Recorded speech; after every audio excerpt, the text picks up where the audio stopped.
I am Yeah. American. Yeah. Yeah. Yeah. That's the whole Abuamerican thing. We're live. Actually, we're live. Yeah. Yo, Okay. anybody here? This is Abuamerican live with Sir Fury. So Sup, man? let me What? ask you, who are? They always want that. Let's get it out of the way. So let me ask you something. When I say Sir Fury, should I say it with like a British like posh thing? Sir Fury. The thing is, with these handles, I used to Yeah. be. I had my name, one of my names actually, in my old Mm-hmm. handle. When I Yeah. had 200 followers or something, it was my one of my names is Jeffrey, and I had like the pun, had like a pun in it, like Fury. It was in it. Uh-huh. And but it started getting confusing. People just called me Fury, and somebody said, "Why the fuck you change your name?" Then I turned it to Fury, and sometimes people play around with these the other name, not the handle, but the name above. And one of these days, somebody said something, "Oh, but you're a sir or something." Then I thought, "Fuck it, I'm a knight now." I knight myself. I go full LARP on this shit. Yeah, Okay. yeah, I need to knight myself also. My mom is actually British, so I should probably knight myself also. Call myself Sir Abuamerican sometime in the yeah. future. But the thing is, I but don't so feel like your I've mom is earned it British, yet. but you're Yeah. American. What's the story there? I don't. My dad was a soldier in the U.S. Armed Forces. He was stationed in the United Kingdom, and I can't remember where it was. I think it was Mildenhall or Lakenheath. I can't remember which one. And he met my mother, who worked in a hospital in London. Yeah. And yeah, Okay. they did that mom and dad stuff, and pink, here I am. But you live in Germany, right? I live in Germany, man. This Yeah. is kind of It's wild. close by. I can visit you one day, or you can visit me. Oh, where you at? I'm your neighbor, Holland. Oh, yeah, that's not far, man. I'm in Holland all the time. Well, not all the time, but I got a homie up there, and we were talking about starting like a travel blog type thing and a jiu-jitsu blog because we were together in Jiu-jitsu. Qatar. Yeah, because I do Brazilian jiu-jitsu. I got a brown belt, and he's got his black Brown belt belt. finally. Fuck. Yeah, he's a black belt. He made his black belt, but we started at the same time. And excuse me. And we were talking about like doing like a whole jiu-jitsu travel thing, type blog. So I don't know. He's up in Holland. He's in The Hague. That's the same place, right? Yeah, that's close Yeah. by. It's close by. It's 20 minutes from where I live. Yeah. Do you know? There's this place called F45, the Bridge. It's like a CrossFit type gym, and it's above some autobahn or highway or something in The Hague. And he actually has a gym up there, some like high class like type gym thing up there. Yeah. That's cool, man. Yeah. Yeah, it's pretty cool. But anyway, send me a text next time you're here. I'll buy you a drink. We're supposed to get together soon. He's in Hamburg right now, so yeah. I don't know when we're supposed to hook up. Yeah, the Tates are in Hamburg as well. I saw on Instagram or something. Yeah. He actually sent me messages. He's like, "Are you in Hamburg?" And I was like, "No, I'm like 6 hours away." And I think he saw my homie because everybody always says that dude. He looks just like me. That's what everybody says. And so I think he saw him. Yeah. Hamburg is actually one of the smaller cities of Germany, right? Hamburg's pretty big, actually. I think I'm not really sure. I think it's but on. They say it's beautiful. I don't know.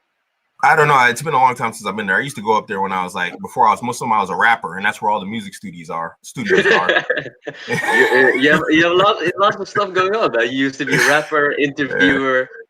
I used to, I was always in sort of like some sort of media or something. I was always into something, so I was like a dancer. I used to dance live on stage. It was crazy, bro. The crazy. Yeah. I think the overarching thing then is like entertainment, Yeah, basically. Yeah. So maybe you have something going like an energy, that gravitates towards people. They like. It looks like it. Yeah.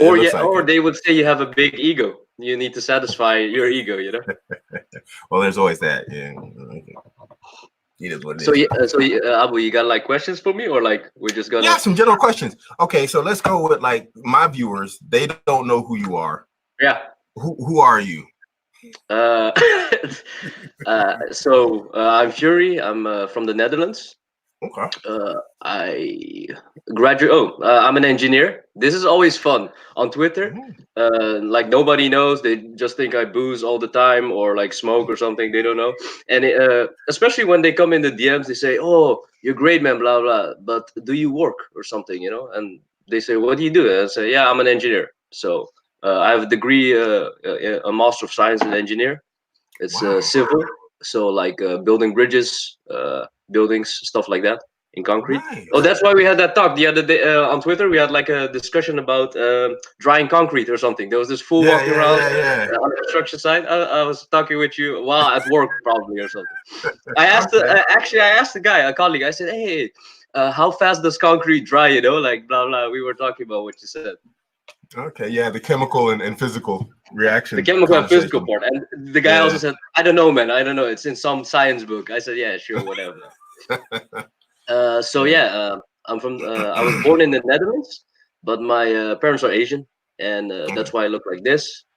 And and there's also like a fun part that I'm like an Asian dude, but Hmm. who is very raised with American media because a lot of things I picked up from movies, books, television shows, especially.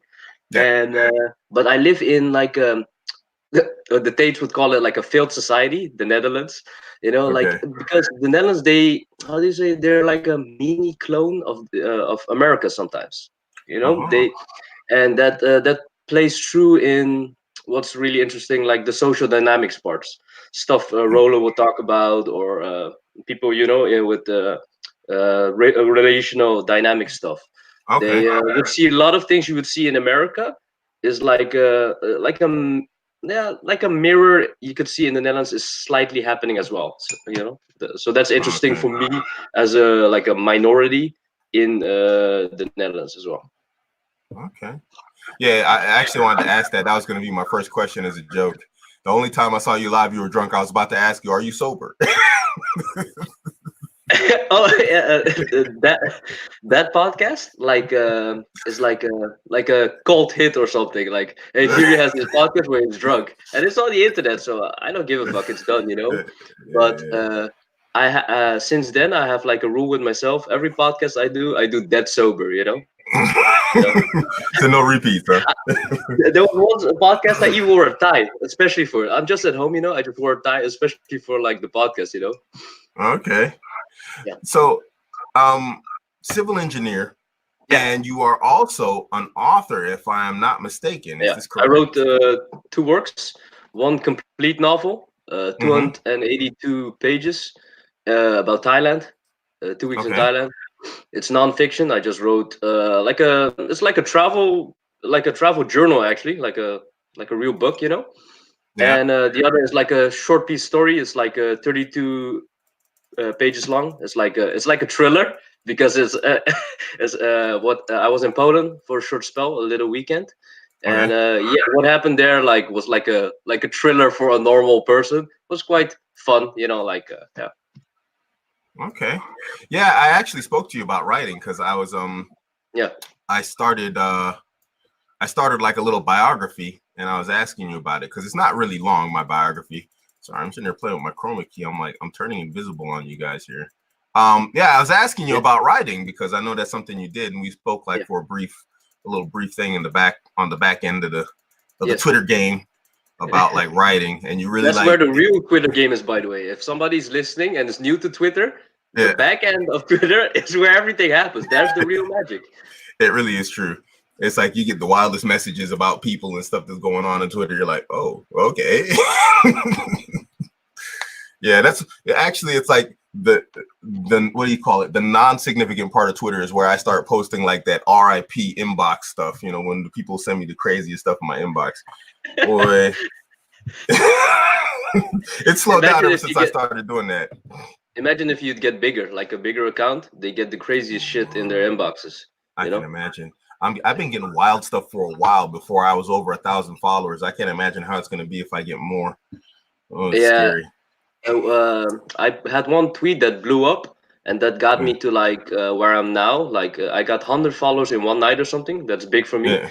And then I got like a fan mail or like a hate mail. Actually, somebody made like a funny comment about my mustache. It was really actually a good joke. He said something about like what did he say? My asshole has more hair than your mustache or something. Oh, oh, I thought it was really, really baby. original, but I had to block him. I maybe in my maybe I reported him. I don't know. I just blocked, report, Hey whatever. man, that's like some Habib send me your address stuff right there, man. You know, I'm like, all right, man, send location now. We gonna fight. I like that meme a lot actually because if you see me on Twitter, Twitter is made for discussion. You know, you have to debate stuff or you converse each other's topics with each other. I don't do that. If you see how I react, I just say two things or something, and if I see it's not gonna work, I just like maybe send a me post a meme like send me location because we're not gonna. I don't know. We're not gonna agree or something. I'm not that kind of Yeah. person. If you want to really talk about it, come. I'll send you my address. Literally, come to where I live. Then we'll talk about it.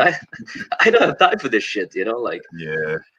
Yeah, you can burn up a lot of time on Twitter with like a lot of these weirdos out here. Some people are just there to like. I think someone said it. I can't remember who said it today. Someone said it today. They're just here to grind an axe. They don't have anything better to do with their time. You know. Yeah, to grind. So okay. So how many books have you written in total so far? Honestly, there was one work that I used to work on that never got finished. That was pretty long, so that doesn't even count. That's one draft. Yeah. Then this year I wrote my first novel, and then the other short story. So like three pieces. So Okay. I'm pretty new. I'm pretty new to the game. As my tweets always consist of me saying, "Don't wait," because yeah, regret is painful in the sense that what a lot of people don't know. If you see my tweets or my writings, it's in a slightly different style, and I've actually sometimes I think about it. I've actually been writing for 10 years since it's almost 2020. Since 2010, I wrote about anything and everything. If I traveled, I wrote about it like in a journal. You know, I just opened a Word file. I wrote I did this and that. I analyze people. I see guys doing good socially or in game with women, or I see a guy that's aggressive or something that happens at work. It doesn't matter what it is. I watch a television show. I analyze the characters. I write it down. And the thing is, I had this dream. People always have dreams, right? To write a novel, and but this year I pulled the trigger on it. I went to Thailand, and the second I think it was the Saturday I landed, we went to the Sky Bar. It's like this famous place in The Hangover 2. They go to this famous bar and chill out. If you want, for viewers, it's pretty fun. The Hangover Thailand Sky Bar. But I said to my friend, you know what? I'm gonna write a book about this. And then he said, sure, let's. You should do it, man. You always wanted to do it. And I thought to myself, like, why would like a famous author, Ernest Hemingway, he has he has it's like a thin book with his nonfiction stories in Paris. It's called A Movable Feast. And actually, fun fact, he didn't want that to be published. It's just scraps of his journal that nobody ever saw. But after he passed away, some friends collected it and they published it. And people want to read about just about anything almost sometimes. But just because he's Ernest Hemingway, why does he get the right to, how do you say, to talk about himself? You know. And I have this thing that anybody has a story, and you just have to tell it, and you'll see if people resonated with it or not. So I thought to myself, you know what? Fuck it. I'm here 2 weeks in Thailand.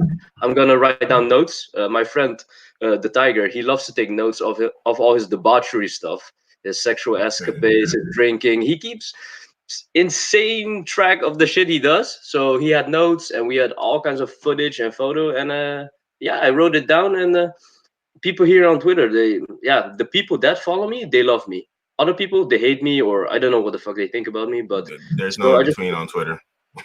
So I just It's put it love out or there. hate. Yeah. Okay, That's cool. it. Yeah, Twitter's like that, man. It's a love or hate type of thing. You know, I kind of dig what you're saying about like, you know, writing about yourself and resonating. I have like basically my book is a biography about myself and like in violence, really, because although it's nothing extreme, I did fight a whole lot. I have a lot of street fights behind me, and I'm still, as Muhammad Ali would say, still pretty as a girl, you know. So Muhammad Ali used to say, and so I wrote about it and how it shaped and formed like a lot of my ideas that I have today. you know, Yeah. and who I am in terms of the individual as I am today. From immigration, I mean, it's like violence has actually like affected topics that people would never think are interconnected or intertwined. So yeah, I can resonate with that. I just need to finish it up. I got some final edits going on, and I never feel like it's right. But everybody who's read it and I've asked to take a look over it, they're like, "Yo, this is just freaking awesome stuff. You need to put it out." Yeah. Thing about So, that, you should just do it. Nothing's perfect. Just put it out there. I have this cool thing. I almost never edit. okay, I fish out spelling errors. You know, yeah, it has to be syntactically correct. It yeah, has to flow right. So I push around words, but the layout almost never changes. You know, so okay. just put it out there, man. So I mean, it might just be like a rhetorical question. I mean, it really is. But just for anybody who doesn't know, is your work in English or in Danish? The writings is in English, Okay, because I how do you say it? Like I said earlier, I grew up with Hollywood basically, okay, and when I think, my internal dialogue is in English. It's not in Dutch. okay, So okay. that's a funny thing. I self motivate with English in my head. Yeah, That's interesting. So you yeah, grew up with the Dutch language, but then when you yeah. motivate and everything, it's all in English. Because the people here, sorry to say that they didn't teach me shit. You know, Okay. sure, my parents taught me stuff, but the people around me, they Yeah. didn't. Didn't teach you to be a man. You know those issues that a lot of people have, like with masculinity, and Hmm. that the boys these days are soy boys. These things. Yeah, I know.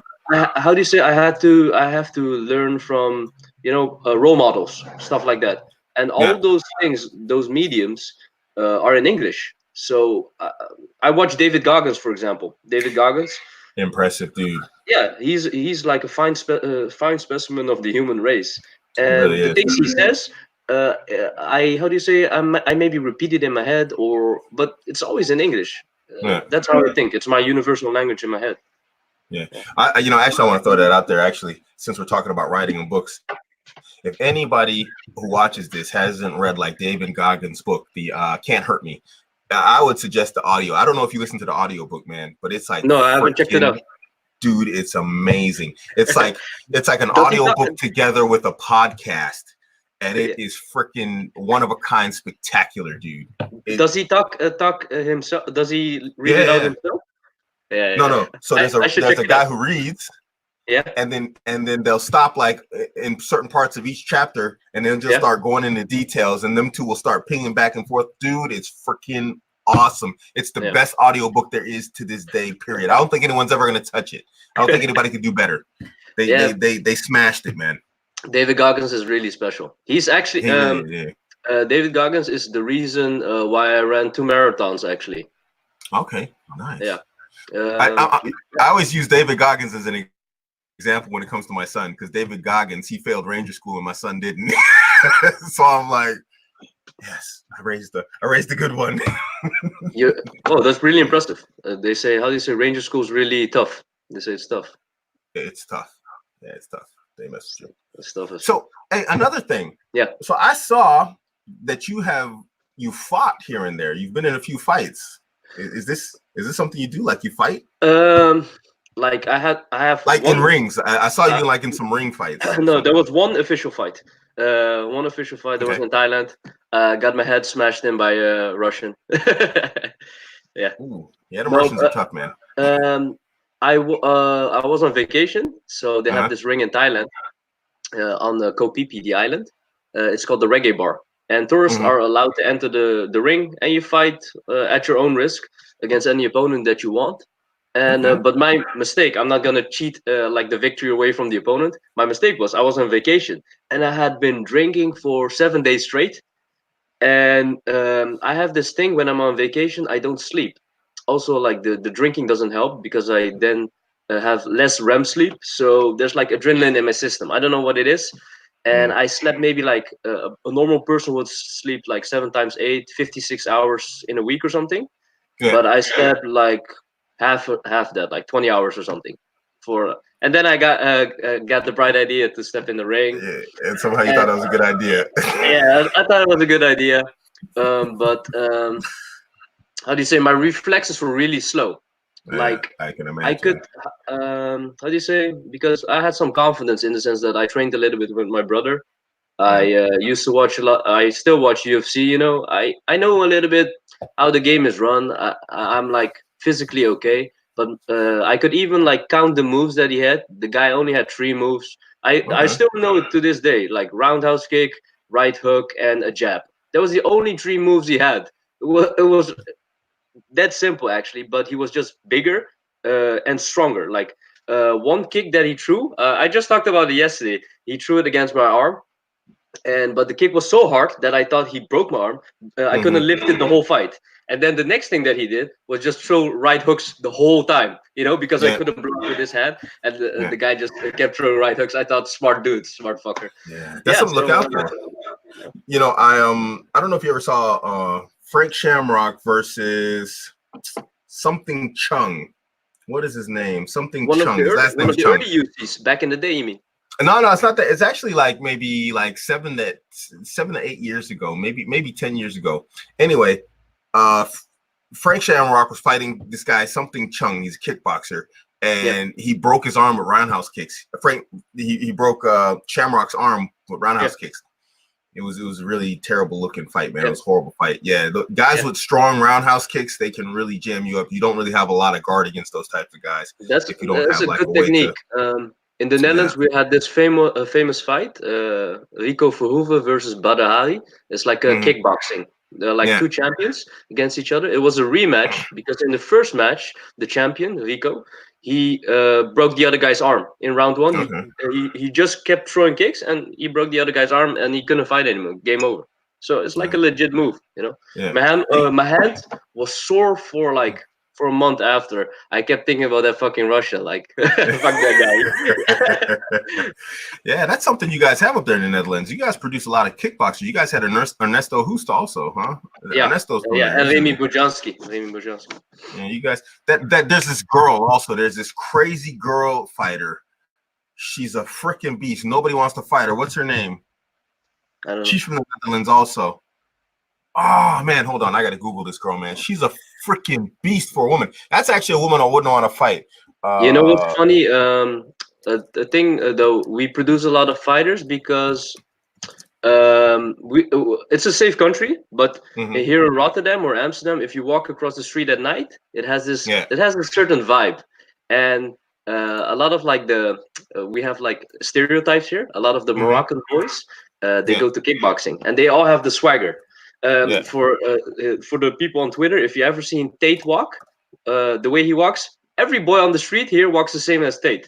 They have this like kickboxer gait. It's really funny. You can tell them apart. Like that guy does kickboxing. That guy does kickboxing. Don't mess with him. Don't mess with him. You know, Yeah. or befriend him and Yeah. use him against other people. That's what I always think in my head. Her name is Jorina Bars. I've heard about her. Yeah, She is a freaking monster, that girl. yeah. She's undefeated, Hmm. a world champion, and she's just freaking vicious. Hold on, I think I got her. I think she was, how do you say, on like an interview. She was so good that she now wants to prioritize on like women stuff. Like get a husband or stuff like this. Really? Yeah, because like fighting takes a lot of your time, and when you're a woman, your Yeah. biological clock ticks. We all know this, and then yeah. Yeah, absolutely. I'm sitting there trying to find a good clip of like some of her fights, and it's just like the girls. Here she goes. Hold on. Let me see. I'm not good at the screen share stuff. Let me try and figure this out here. Where is my screen? Oh, there it is. Okay, so where is this crazy thing? Share screen. There we go. Old man stuff. I'll figure it out. Dude, like when you sent me the link earlier, I had to download Google Chrome. Oh, really? Yeah, I'm also like low tech, man. So don't forget about this. There she is. She's in the pink. I don't know if you can you see my screen? Yeah, I can see it. Oh shit. Yeah. She's just a freaking beast. I don't know what it is about the Netherlands, man. It's like the water up there or something. You guys, man, just produce a bunch of freaking savages, man. Yeah. She's completely undefeated. I think I don't know how long she's been fighting, but she went into UFC actually, not in UFC, but I think Bellator or something. Oh shit, Bellator. Yeah, that's a good Yeah, promotion. and she's got a ground game too. And so she was just in there smashing everybody. She fought what's her name? That girl Cyborg. You know, Chris Oh Cyborg. shit! Whatever her name. Yeah. Yeah, smashed her, completely destroyed her. The girl is just a freaking monster. I wouldn't want to fight this girl. She's a big girl too. That's a big bitch, man. She like as tall as I am. Y'all got them big women up there in the Netherlands, Yeah, also, man. I don't know what the hell tall, y'all man. doing up there. Hold on. And then my favorite guy, the guy who got Ernesto. There he is. Ernesto, this is the guy that actually got me into fighting. Really? Yeah, That's why you yeah. knew his name. Yeah, he's like Yeah. a legend here, like from the olden days. Yeah, they called him Mr. Perfect. I think Yeah. they called him because his technique was like so like just solid. This Yeah, dude was you can tell by the way he does the uppercut, and yeah, it's technically good. Oh shit. yeah, he's a savage, man. You guys got a bunch of savages up there. I don't know what's going on up there?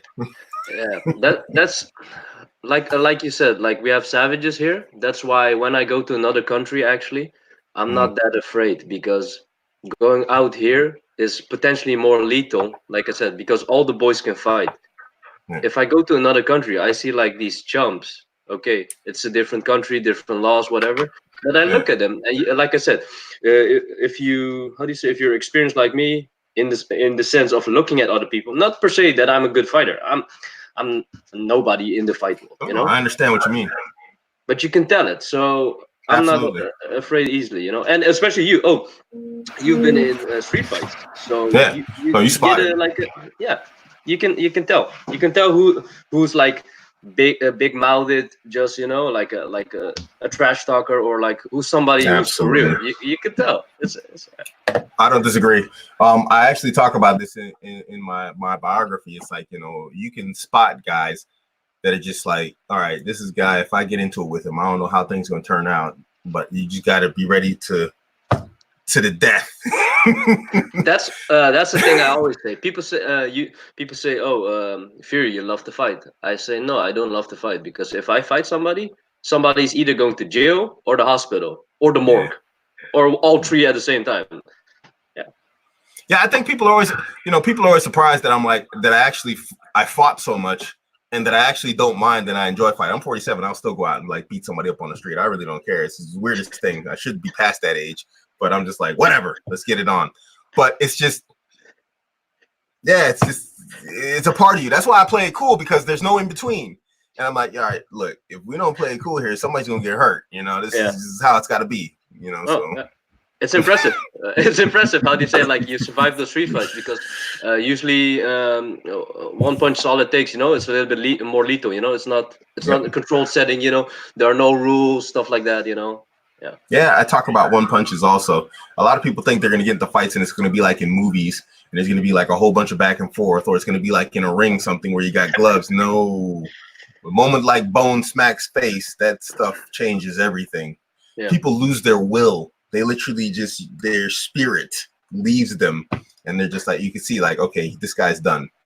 Yeah. And that's what I don't understand also, is like nowadays is that guys, they keep kicking dudes when they're down. It's like, no, you could tell when the guy's standing that the fight's over. He's just waiting for you to like, do I have to defend myself, or is he going to give me a pass to get out of here? Yeah. You know, I just don't understand that whole mentality of stomping dudes and whatnot. It's a crazy thing. That's stomping down shit. Yeah. It's a form of, how do you say, retaliation. You know, people love it. You know? Yeah. Yeah. So, man, what do we cover? We covered the writing, we covered the books, whatever else. I know you did writing. I saw that you've done some fighting. You travel a lot also. So, yeah, you said you've been to Thailand and you get around a lot. What's up with that? Is that something part of your writing, or is this something you just enjoy doing? What's funny, like I was mentally preparing for this for this podcast, and I thought to myself, you're gonna ask about fighting, writing, and the traveling. No, but the thing is, yeah, people, how do you say, people know these things about me, in the sense that I think like a drifter, like a nomad, you know, they have like a wanderlust. They can't sit still. I get bored easily. That's one. They say one smart dude on Twitter said, actually, you might have like prefrontal cortex damage. You're constantly like a novelty bias. You're constantly chasing a high, you know. So But the thing is with travel, I haven't been to all the countries in the world, and if I go to a place, it's always new. Like it's Hmm. like something magical. I think I have like this. How do you say, like, wandering spirit in my bones. Yeah. And also it's genetic, because they say my dad, he there's this word in, like, my dad is from like a country where they have like a specific language, and there's Yeah. this word for him that they used to call him, that he used to like walk about, or like walk on the streets or something. And the thing is, like, I think it has like sneaked into my genetics, that I don't like to be tied down that easily. I get bored, I get stifled. I think, Yeah. what am I going to do now? But I found out that the world is a big place, and I got to traveling not that early on in my life, though. Uh, Only in 2017, I went on a road trip with my best friend, the Tiger, and ever since then, I started traveling more and more, because I catch the travel bug, so to say. And yeah, I really liked it. It's adventure, because Yeah. all stories happen outside the door. No story ever started. Yeah, I was sitting at home, and then this happened. No, you go to Budapest, then a guy wants to fight with you. Oh, this is what happened. Like, I went to Budapest, a guy wanted to fight with me, then a chick from Madrid who was studying there saved me, then bought me pizza. This doesn't happen when you sit at home. And then, Yeah. Yeah. and then sometimes people, how do you say, they love to swap stories, and usually I don't open up in the sense that I say, oh, I'm gonna like tell a story now. But if you want to like swap stories, most people I beat, in the sense that you don't have freaking stories. That's why people say, oh, Fury always have stories. Yeah, because you have to live your life. You have to collect these Yeah. stories. Like I can tell from you, Abu, like, you're a very, how do you say, colored man, not colored, but like a colored I man. understand. Yeah, Yeah. Yeah. you get these, how you say, stripes on your soul just by traveling, like by doing shit, and Yeah. I think that's what I like about it. Because every time I go somewhere, I know something's gonna happen. Yeah. Sometimes I'm even scared of myself. Now I'm scared of myself. I don't want to go some, because I'm gonna do something stupid. And yeah, that's part of it. But yeah, so yeah. Yeah, I know what you mean, man. I've been to 44 countries myself, lived in 6. So I've traveled quite a bit, man. I know Yeah, exactly what you mean. The best stories always happen somewhere, and every weekend I'm driving somewhere, anywhere. Anyway, I mean, like I was supposed to go to Austria this week, since yeah, I'm off for the rest of the week, but they told me to come in on Friday, so yeah. Been to that got Austria. I've been yeah. to Austria, Vienna. It's really, really beautiful. Okay, yeah, I've been all over Austria. It's just I was supposed to go meet somebody, a specific individual. We were supposed to hang out, Yeah, and then I'm going to Dubai on Saturday. So it's just all damn. crumbed up now, man. It's a shame. Thanks for I'm fitting me in your tight schedule, man. Damn. Hey, no problem, man. Yeah, yeah, that's awesome, man. So like, I got a crazy question, man. How old are you, if you don't mind telling me? Oh yeah. I'm 27. Wow. Okay, so you're out Yeah. here knocking it out at an early age, man. You're really getting it in, dude. The thing is also, like, Abu, that I forgot to mention with the riding, the fighting, and like the traveling. There's Hmm. something in me, like, people say I'm young versus you, like you're 47, and people say, oh damn, he looks really good. Black don't crack, they always say. It's But true. they also it's also a thing with Asians. When I'm your age, I'm gonna look just like this. I swear. Yeah, yeah, yeah, yeah, yeah. That's what I was But thinking. You could pass for like any age. That's what I was thinking. So you could pass for old or young. I'm not sure what this yeah, guy is. but but the thing is, I'm like an old soul, in the sense that I feel like constantly that the time is running out, or the Uh, time is ticking. And it's not, yeah, sometimes I have regret about some stuff, but there's always like a sense of pressure. I think I'm not doing mhm. enough, I'm not being enough, blah blah blah. Those kind of Yep. stuff can really, how to say, stifle you. But that's why it seems, maybe, for compared to like a normal dude, like an NPC, like a chump. I do more than him. If I put down what I did this year versus somebody else, it would seem like I blow him out the water or something, or Yeah. but compared to other people, people do more than me. But I always feel like the yeah, time is gonna pass anyway, so you Yeah. gotta make the most of it. Yeah. Yeah, No, it's true, man. Though, you're right. I mean, it's all what's the word? Contextual. I mean, when you look at the average guy, yeah, you're blowing them out the water. I mean, because the average guy is happy with being average. So it's like when guys on Twitter say this is your competition, really there isn't much. I mean, you really. We always want to do more, and we're never happy, because I'm with you on that. And then it's like we look at these regular guys and we're like, what the frick is that guy just doing over there, Mr. Sit on the sofa, talk about sports? It's like, what a freaking loser. It's the craziest thing, man. I have to say sometimes, like, like Pinocchio says, I always wanted to be a real boy, Yeah. I have this thing. I actually say I always wanted to be just like, sometimes I have this like weird sense of envy for those kind of people, because it's like, how do you say, what you said, you're never happy, Yeah.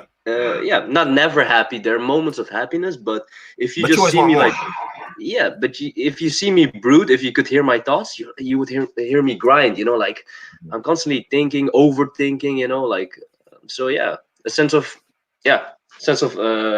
unease, like, wanting more, wanting more. No, I know. I always want more. I always want to accomplish more, and I understand what you mean. I think this is a necessity. I think a person should be worried if they don't have this feeling, that look, I'm not doing enough. I'm not, I need to do more. I need to strive for more, or whatever else. I think that, I think a person needs to worry if that's not, inculcated into their personality as an individual. But that's my humble opinion. I think part of my brand, so to say, because on Twitter I don't like, let's say you talk about women-men dynamics and having multiple wives, like you have specific niche information on that.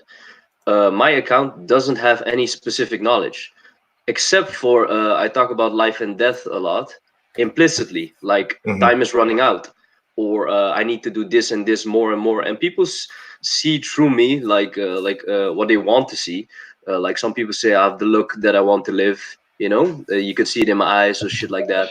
And I talk like stuff that captivates me, like the other month or so back a month or so, like a neighbor passed away, and it was really strange because we always saw him walking down the street. He was like a part of like the background. I didn't know him personally, but you get so used to this dude.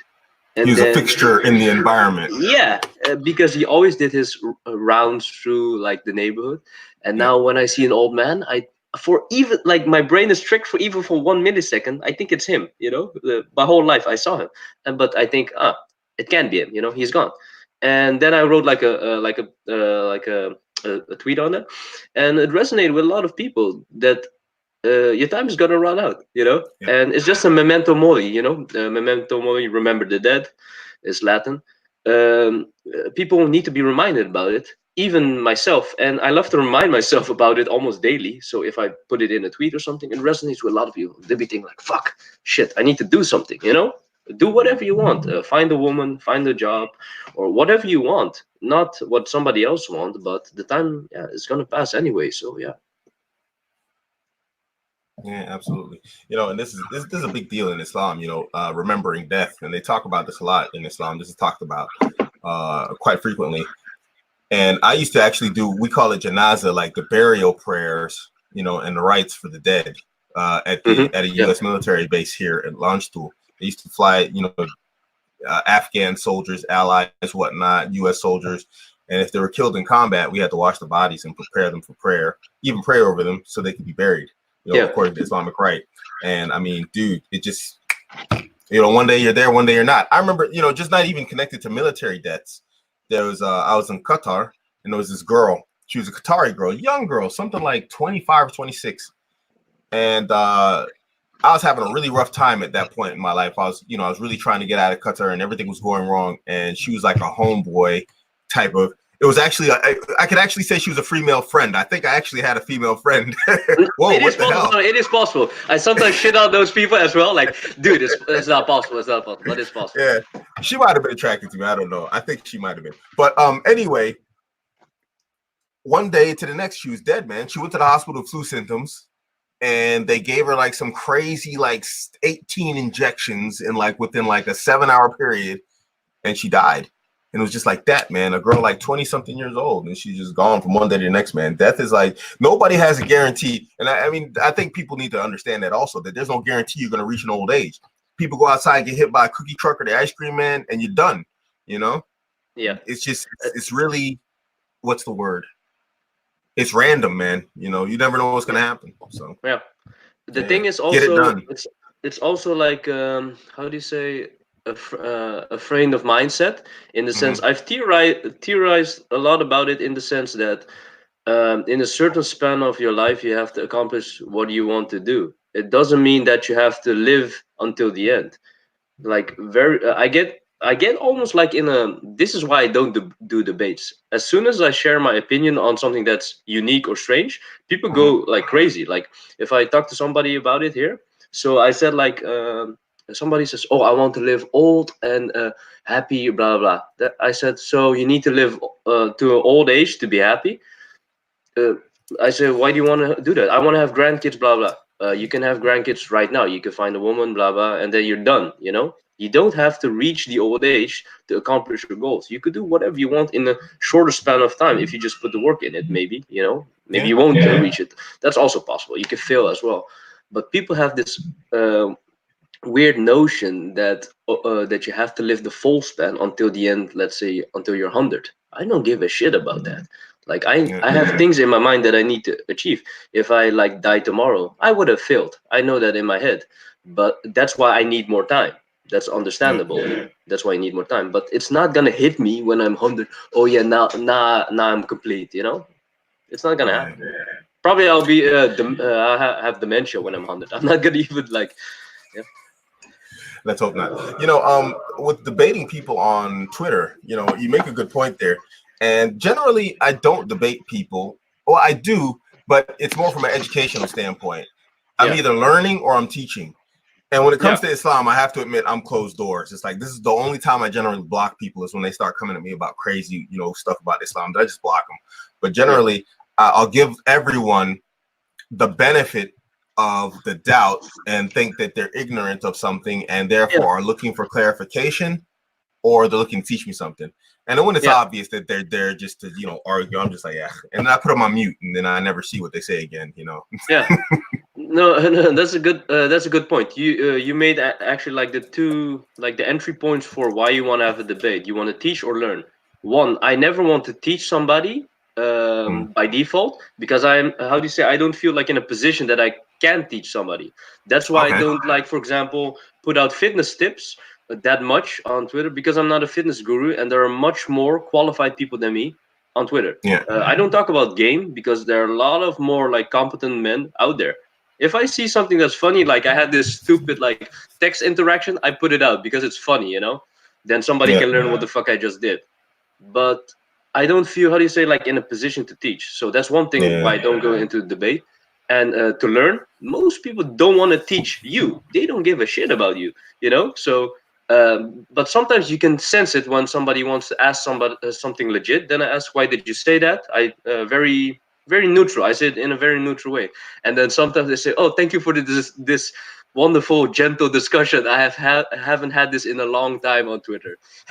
They say something. I Yeah. say, hey, thanks for the good talk, man. Something like that. Just Yeah. open up, ask some questions. Yeah.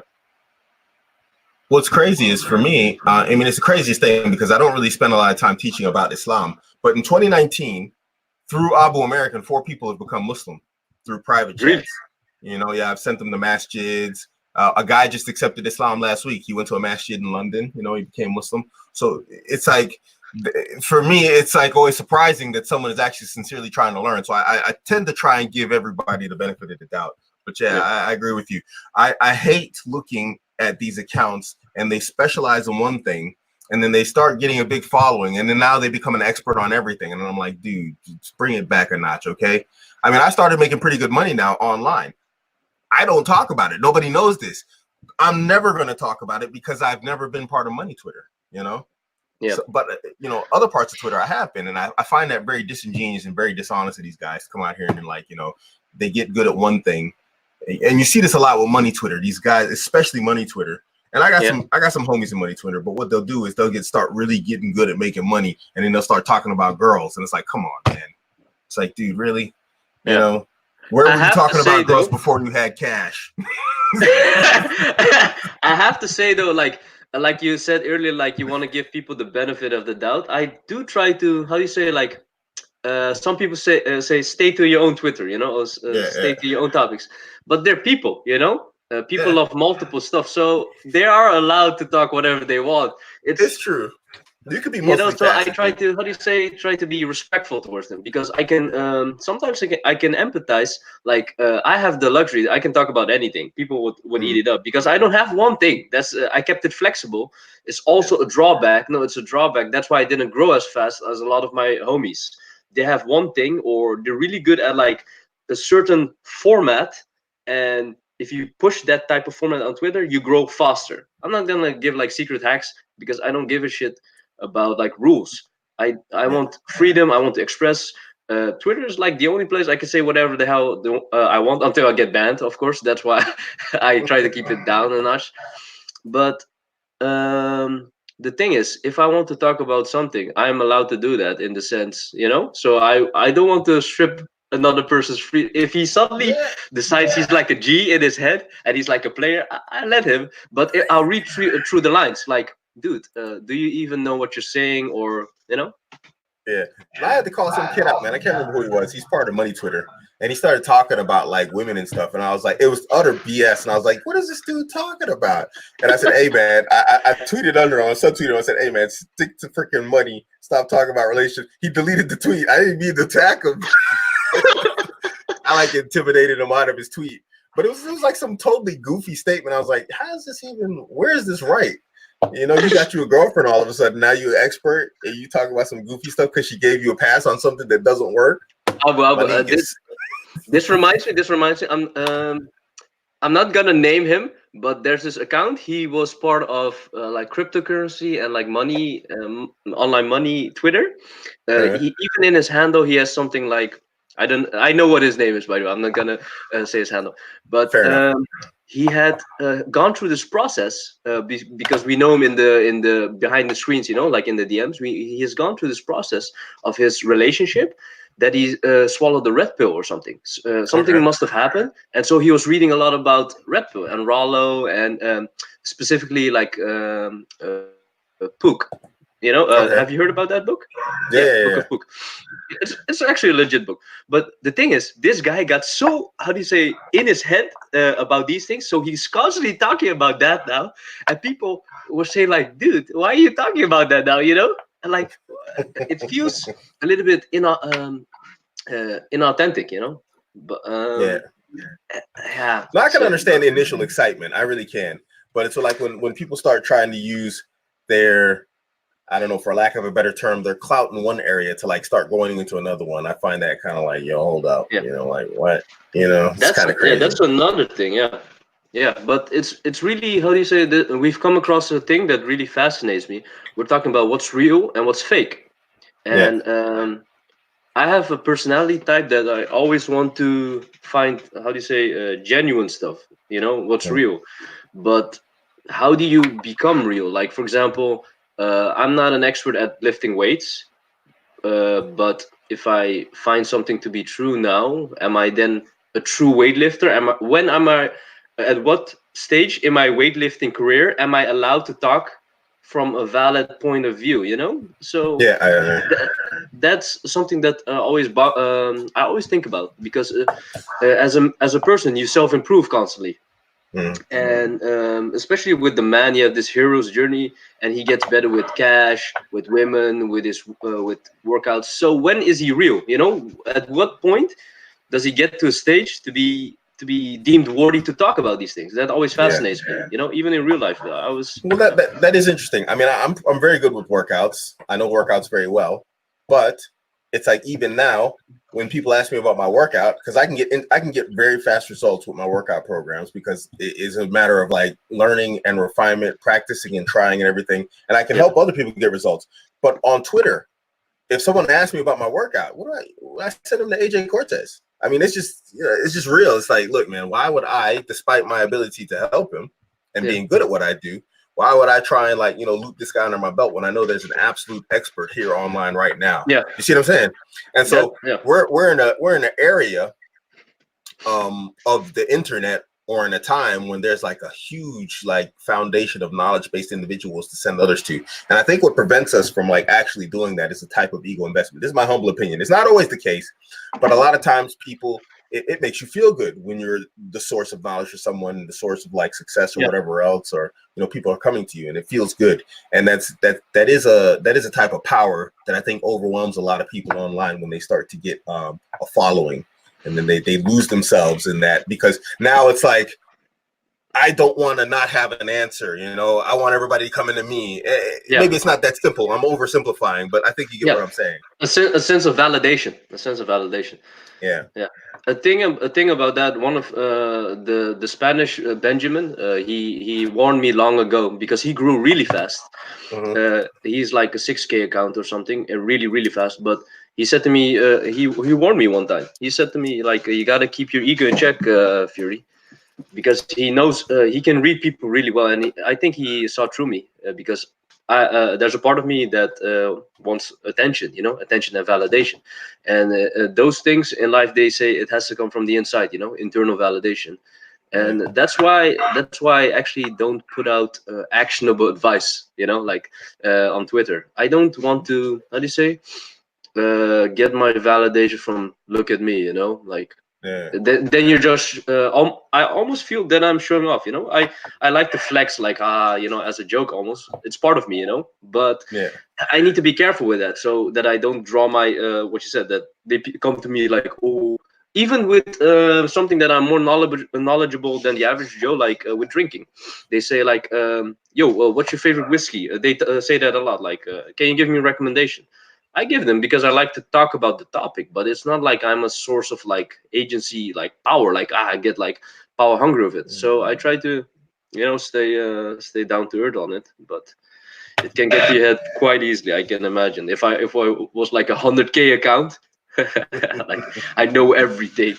No, but the thing is, like, what's funny, you mentioned the other part, that you refer them to other people, right? Like Ajax, he's Finn. I do that as well. Like in real life, I found people are better at something than me, so I'll just say, hey, go to that guy, and then we think like, why does he give it away so easily? Like, there's also a sense of confidence there.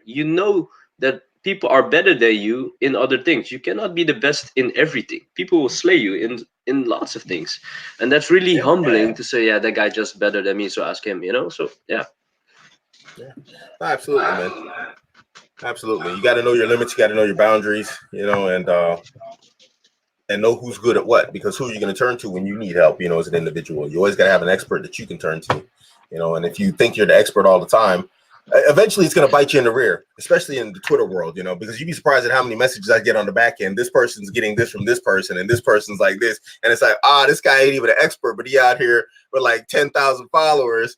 He's LARPing his entire lifestyle, and he's getting it from some 2,000, follower account. I'm like, what the hell? Come on, guys. And I guess they're expecting me to put them on blast. It's not really my thing, to get out here and like just Some people do that. They put them on blast. They expose them. Go away, fraud. Go away, fraud. And it's kind of funny. Sometimes it's fun. Yeah. It is funny, but sometimes you sit there and you're like, I'm looking at tweets. I'm just like, yo, Manigas, I know what's up, man. It's hard, man, not to like just blow up on cats. It's also, it feels sometimes like a soap, sometimes like a soap. Oh, what's happening now? Because I said when I was younger, I used to watch a lot of shows. What a lot of people surprised about me is that I watched a lot of soap operas. Do you know Boda and the Beautiful, or like As the World Turns? Those shows. And I haven't watched TV in like 20 years, bro. I got one, but I don't watch it. Yeah. It was a part of me when I was younger. I watched it a lot, man. So it's fascinating that Twitter is almost like a soap opera. Who did what? Oh my god. Yeah, it's wild. Twitter is wild, man. It's a crazy place. It's really, and that's another thing. Also, it's like you got to watch out for these guys. People out here trying to get you to do their dirty work for them. That's another thing. People out here are always looking to use you some way or another. One guy trying to get you to do the dirty work of his own while keeping his name clean. It's really like, wow, it's an interesting world, man.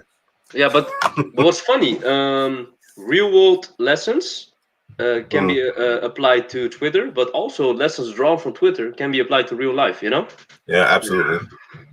That's the thing about life, like sometimes when you talk to me, not you, but like when a person talks to me, I can sound really cynical because you learn the hard way. But people use each other, you know. That's part of life, you know. So yeah. Yeah, no, absolutely. I think because we're in such a condensed corner, it's like it's really like, what's the word? Well, it's condensed. Yeah, it's like, you know, it's really condensed, and you when it happens, man, it's an ugly thing. It's you see it instantly and rapidly in our little tiny bubble of Twitter. Yeah, yeah. There it goes fast, you know. Yeah. Like if you would screw somebody over in the real world, it wouldn't have such a drawback that quickly. Yeah, a rapid knockoff spread around effect where everybody's talking about it the No, no. next If you day. do something here on the sphere, they were like, "Oh, screenshot to that guy." Blah blah blah. Game over. Yeah. Shoot. Well, we covered everything, didn't we? We covered travel. We covered the book. We covered fighting, fitness. Dang. Yeah, What did we miss, man? life in general. Yeah, this is why people how do you say like my account. I talk about everything, you know. Like, oh, also another thing, by the way, that what I like about Twitter is that for me, I keep it as almost almost like a hobby in the sense that I want to talk about the things that I enjoy talking about, you know, just like shooting the shit with your homies, something like that. Yeah. So I have this thing. It's called like your vibe is your tribe. The vibe you put out is the tribe you get. You're following. So what you say, like for you, like you even had men who turned Muslim because of you. So they gravitate towards your vibe, and that's like your tribe. You know, you resonate with them with that type of energy. And what a lot of people sometimes think about me is that not that I'm dumb or something. They know that I'm not dumb. They can see that, you know, that oh, it must be an intelligent guy. He knows a lot of people, blah blah blah. But I don't like to talk about, how do you say, like neuroscience, something like that, something that's scholarly, like academic.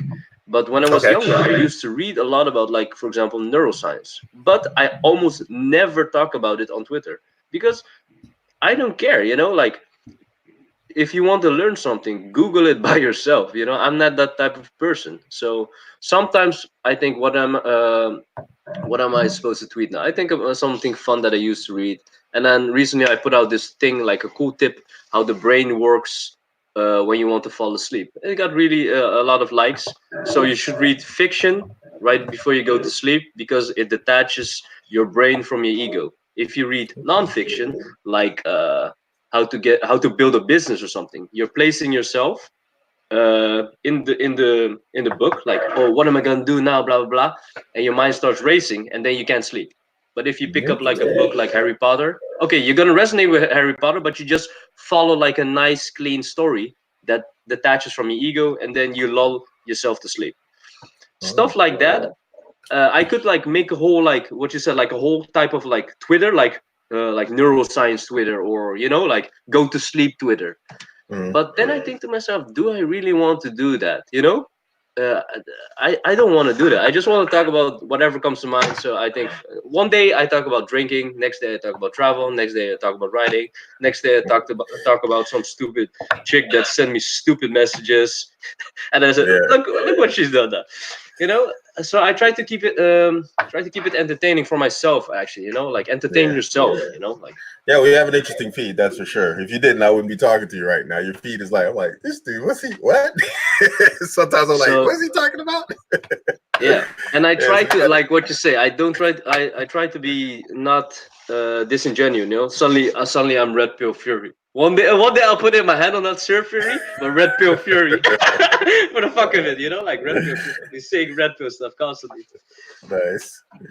Shoot. Well, it's coming up on 1 hour here. I actually still got to go to the gym tonight, man. Okay. So, because I think the gym's closed tomorrow, and I missed a couple of days of workout. Yeah. Okay. Sherry, let me ask you something. If everybody wants to read your work, how can they find it? I can in my bio on Twitter. I have I have links to Gumroad. You can support me there. It's nonfiction. It's about me. I write in actually, like, if I would have to sell myself, I would say I have a writing style that no one in the world has. So check it out. You know. What's your Twitter handle? What's your Twitter handle for the at Hua Fury, at Hua without the H. Hua, Hooa Fury at Hua Fury. Okay, I'm gonna put it in the chat here. Yeah. Fury. Hold on 1 second. All right, man. Hey, I thank you for coming on. Thank you very And much, Abu. I had fun, man. we're gonna see you on the Twitter, sir. Yeah. Next time you're in the Netherlands, drink on me, man. Just send me a text. Or when I'm Yeah, in I'm Germany. supposed to come out there. I'm supposed to come out there really soon. Yeah. Like I said, me and this dude are gonna make this travel blog, and he has his business out there, and we're supposed to do this jiu-jitsu blog. So this is definitely in the works for early 2020. We're talking like January, February. So we're gonna see. We'll definitely have to meet up. Thanks, man. Thanks for everything, Abu. All right, bro. Yeah.